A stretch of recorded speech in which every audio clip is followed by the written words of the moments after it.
രൂപസാദൃശ്യമില്ല എന്ന വിമർശനത്തെ തുടർന്ന് പാർട്ടി ആസ്ഥാനത്ത് നിന്ന് നീക്കം ചെയ്ത എം.എൻ. ഗോവിന്ദൻ നായരുടെ പ്രതിമ മറ്റെവിടെയെങ്കിലും സ്ഥാപിക്കാൻ CPI തയ്യാറാകുന്നു. രൂപസാദൃശ്യത്തിലെ കുറവ് ശില്പി പരിഹരിച്ച ശേഷം തിരുവനന്തപുരത്ത് എവിടെയെങ്കിലും ഈ പ്രതിമ സ്ഥാപിക്കാനാണ് CPI ആലോചിക്കുന്നത്. 2 ലക്ഷം രൂപ ചെലവിട്ടായിരുന്നു ഈ പ്രതിമ നിർമ്മിച്ചത്. 24 ഫോളോ അപ്പ്. CPIയുടെ നവീകരിച്ച ആസ്ഥാന മന്ദിരത്തിനു മുന്നിൽ സ്ഥാപിച്ച എം.എൻ. ഗോവിന്ദൻ നായരുടെ പ്രതിമ രൂപസാദൃശ്യമില്ലെന്ന വിമർശനത്തെ തുടർന്ന് നീക്കം ചെയ്ത വിവരം 24 ആണ് പുറത്തുവിട്ടത്. പാർട്ടി നേതാക്കളിൽ നിന്നും എം.എൻ. ഗോവിന്ദൻ നായരുടെ ബന്ധുക്കളിൽ നിന്നുമുണ്ടായ രൂക്ഷ വിമർശനത്തെ തുടർന്നാണ് സ്ഥാപിച്ച് 2 ആഴ്ചയ്ക്കകം തന്നെ പ്രതിമ നീക്കം ചെയ്തത്. രൂപസാദൃശ്യമില്ലെന്ന വിമർശനത്തെ തുടർന്ന് പാർട്ടി ആസ്ഥാനത്ത് നീക്കം ചെയ്ത പ്രതിമ അങ്ങനെ അങ്ങ് വിട്ടുകളയാൻ CPI നേതൃത്വം തയ്യാറല്ല. പഴയ പ്രതിമ തന്നെ സ്ഥാപിച്ചിട്ട് പുതിയ നേരത്തെ ഉണ്ടാക്കിയ പ്രതിമ എന്ത് ചെയ്തിരിക്കും? നിങ്ങൾക്ക് വിട്ടുതരിക, അതൊരു ചർച്ചയുടെ വിഷയമല്ലല്ലോ.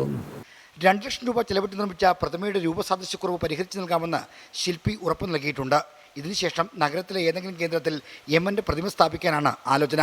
ഇപ്പോൾ തന്നെ പട്ടം ജംഗ്ഷനിൽ എം.എൻ. ഗോവിന്ദൻ നായരുടെ പ്രതിമയുണ്ട്. ഇതിനു പുറമെ ഹൗസിംഗ് ബോർഡ് ജംഗ്ഷനിൽ എം.എൻ. സ്ക്വയർ സ്ഥാപിക്കാനാണ് ഉദ്ദേശിക്കുന്നത്. ഇക്കാര്യം നഗരസഭാ അധികൃതരുമായി ചർച്ച ചെയ്തു വരികയാണെന്ന് പാർട്ടി നേതാക്കൾ അറിയിച്ചു. ആർ. ശ്രീജിത്ത്, 24 തിരുവനന്തപുരം.